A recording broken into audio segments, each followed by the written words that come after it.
हमारे जन्म लेते ही हमारे माता पिता ने हमें छोड़ क्यों नहीं दिया? भगवान ने हमें हमारे माता पिता के ही पास क्यों जन्म दिया? यकीन नहीं मानेंगे नीरज जी, वर्तमान काल में पितृदोष भी इसी कारण से बहुत तेजी से बढ़ रहा है। उन्हें कभी जीते जी सुख नहीं दिया, जीते जी उनको बहुत तकलीफें दी, तो वो अतृप्त आत्माएं।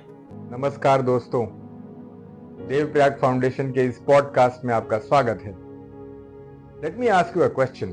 हमारे जन्म लेते ही हमारे माता पिता ने हमें छोड़ क्यों नहीं दिया? Let me ask you another question. भगवान ने हमें हमारे माता पिता के ही पास क्यों जन्म दिया? इसका उत्तर है क्योंकि हम असहाय होते हैं। तो क्या हमें बड़े होकर अपने लाइफ पार्टनर की चॉइसेस की वजह से अपने माता पिता से अलग रहना शुरू कर देना चाहिए और उन्हें छोड़ देना चाहिए? आज फिर हमारी रिक्वेस्ट पर इसी विषय पर हमारे गुरु आचार्य श्री रामानंद जी इस विषय पर शास्त्रोक्त दिशा और ज्ञान देंगे। प्रणाम गुरु जी। कल्याण हो। गुरु जी, मैरिड कपल की लाइफ में माता पिता या उनके इन लॉज की क्या इंपॉर्टेंस होती है? नीरज जी, माता पिता तो शिशु से लेकर 50 साल तक के व्यक्ति के जीवन में भी बहुत महत्व रखते हैं। एक शिशु के जीवन में पालन पोषण संरक्षण और वही युवा अवस्था आते ही एक बालक के लिए दोस्त और दार्शनिक बन जाते हैं। एक सही मार्गदर्शन देते हैं। दुनिया में आपको क्या करना है, कैसे अपने कार्यों को संपन्न करना है, वो सब सिखाते हैं। जब शादी के लायक उम्र होती है तो आपके लिए एक लाइफ पार्टनर चुनते हैं।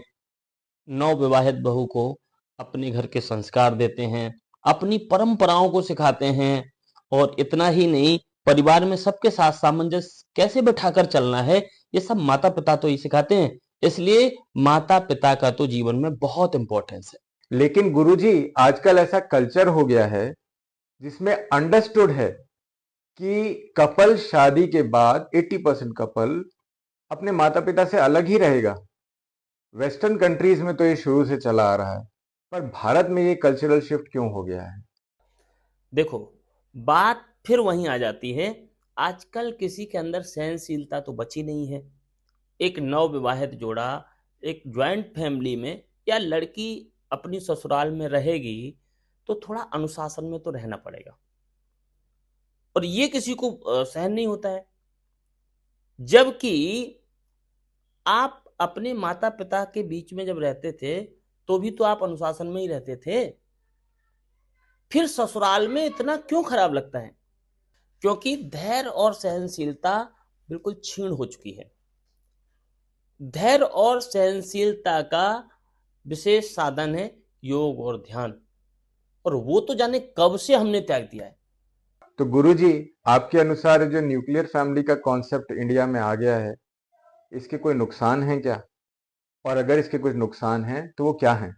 नीरज जी, नुकसान तो बहुत है जो लोग स्वीकार नहीं करना चाहते हैं। पहली बात, माता पिता से दूर रहकर लोग अपनी फैमिली परिवार की परंपराओं की जड़ों से दूर हो जाते हैं। दूसरी बात, न्यूली मैरिड कपल यानी वैवाहित जोड़ा अगर एक साथ अकेले रहते हैं तो उनमें आपस में कई बार कहा सुनी बहुत ज़्यादा बढ़ जाती है, और इसके कारण से डिवोर्स रेट भी बहुत ज़्यादा हाई होते चले जा रहे हैं। और यदि आप फैमिली के साथ रहते हैं तो उनमें आपस में समझा बुझा करके चीज़ें आपकी संभल जाती हैं। तीसरा नुकसान, घर के बच्चे अकेले पड़ जाते हैं और फिर वो चाचा चाची बुआ दादी बाबा इन सबको पहचान नहीं पाते हैं, और इसी कारण से फिर उनको चाहिए होते हैं टीवी वीडियो गेम मोबाइल, इन सब में फिर वो लिप्त हो जाते हैं। और आप यकीन नहीं मानेंगे नीरज जी, वर्तमान काल में पितृदोष भी इसी कारण से बहुत तेजी से बढ़ रहा है। गुरुजी, आपके कहने का मतलब है माता पिता के साथ ना रहने से पितृदोष होता है? दो परिस्थिति होती है, मैं आपको बताता हूं। पहली परिस्थिति तो वो है कि जब पति पत्नी कहीं बाहर दूसरी जगह पर नौकरी व्यवसाय कर रहे हैं और माता पिता उनके साथ नहीं रहना चाहते हैं, तो ऐसे में वो दोनों अगर अलग अलग रह रहे हैं लेकिन संबंध दोनों के परस्पर अच्छे हैं तो वो गलत नहीं माना जाएगा। दूसरी परिस्थिति में जो पति पत्नी अपने माता पिता का त्याग करके रहते हैं या उनको नज़रअंदाज करते हैं, वृद्धावस्था में उनका ध्यान नहीं रखते हैं, तो ऐसे में भी पितृदोष के कारण बन जाते हैं। फिर जब यही माता पिता अपना शरीर छोड़ते हैं और शरीर छोड़ने के बाद जब ये पितृ बनते हैं, तो ऐसी स्थिति में क्या होता है कि जिनको आपने कभी जीते जी सुख नहीं दिया, जीते जी उनको बहुत तकलीफें दी, तो वो अतृप्त आत्माएं पितृ बन के जब आती हैं, तो उन्हीं के कारण आपके जीवन में पितृदोष बनता है। फिर आप करते रहिए कितना भी पितृतर्पण, पितृपूजन, पितृश्राद्ध, लेकिन आपने अपने घर में तो पितृदोष को तो जन्म दे ही दिया है। ये इंसाइट तो आंखें खोलने वाला है।